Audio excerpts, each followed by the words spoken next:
Addunyaan keenya uumamumaan wantoota hedduudhaan badhaatee faayamtee argamti. Lafti addunyaa keenyaa harki caalu bishaan garbawwan kanneen akka garba Meeditiraaniyaa, Paasifiik, Hindii fi kan kana fakkaataniin uwwifamee argama. Maarree garbawwan kanneen irraa odolawwan bareedinaan qalbii namaa hatanii fi hawwatan keessaa odola garba Hindii irratti argamuu fi biyyi Maaldeevis jedhamu isa tokkodha.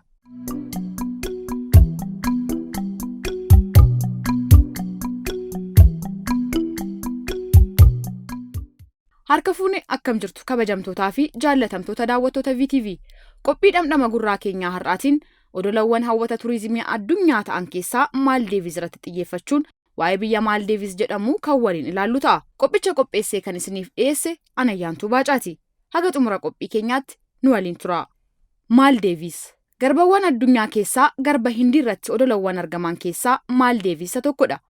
Qabeenya uumamaa isheen qabduu fi bishaan ishee halluu samii fakkaatuun akkasumas riizoortiiwwan addunyaa irratti ajab nama jechisiisaniin faayamtee argamti. Odolli Maaldeevis kun biyya Siriilaankii fi Hindirraa gara kibbaatti argamti.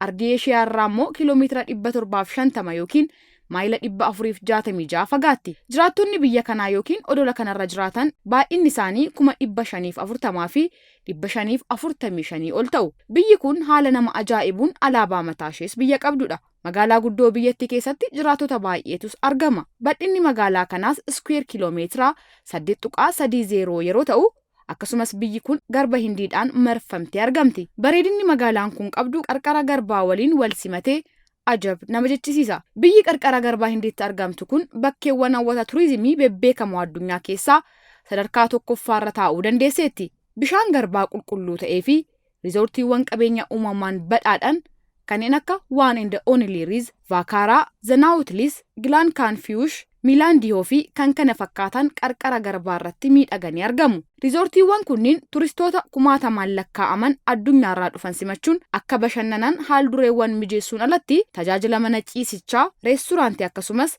bidiruuwwan bashannanaa lubbuu qabeeyyii galaana keessaa jiran akka daawwataniif haalli hunduu mijaa'aadha. Riizoortiiwwan kunneen iddoo bashannanaafis ta'ee bishaan keessa seenuun lubbuu qabeeyyii waliin wal arguuf iddoo baay'ee salphaa fi mijaa'aa ta'edha. Kanneen akka qurxummii gosoota adda addaa, qocaa garba keessaa, dolfiniiwwanii fi gosoota lubbuu qabeeyyii 2000 ol ta'an daawwachuuf miidhaganii yeroo mara qophii ta'uun keessummoota isaanii eegu. Riizoortii kana riizoortiiwwan addunyaarra jiran irraa wanta adda isa taasisu akka addunyaatti reesturaantiin yookiin iddoon sooratan garba keessa ta'uu isaati. Kunis fayyadamtoonni qurxummiiwwan adda addaa ilaalaa akka bashannananii fi yeroo isaanii akka dabarsan isaan taasisa. Akkasumas wanti ajab nama jechisiisu bakka kanatti manni ciisichaa, ispaawwan adda addaa haala hawwataa ta'een garba gubbaatti waan ijaaramanii fi bifa adda ta'een bakka dinqisiifatamu ta'eera. Maarree odolli qabeenya uumamaan badhaate kun bara faranjoota 2021 keessa turistoota addunyaa miiliyoona 1.3 oliin daawwatamuu dandeesseetti. Magaalittiin guddoo biyya kanaa akkuma magaalota biroo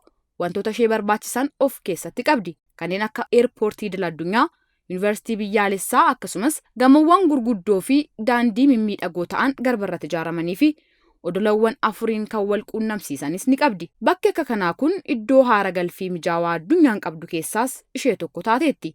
Qarqara garba kanaarratti daakuu fi bashannanuun ala bidiriiwwan fayyadamuun magaalaa irraa gara biraatti yookiin gara riizoortiiwwan adda addaa adeemuun bashannanuun akka danda'amuuf biyyattiin haaldureewwan guutamuu qaban hundaa turistootaaf guuttee jirti. Kanaanis adda taateetti. Addunyaan keenya akkasii wantoota ajaa'ibsiisoo akkasiin faayamtee jirti. Maarree kun harka faanirra nama keewwachiisuure horaa bulaa.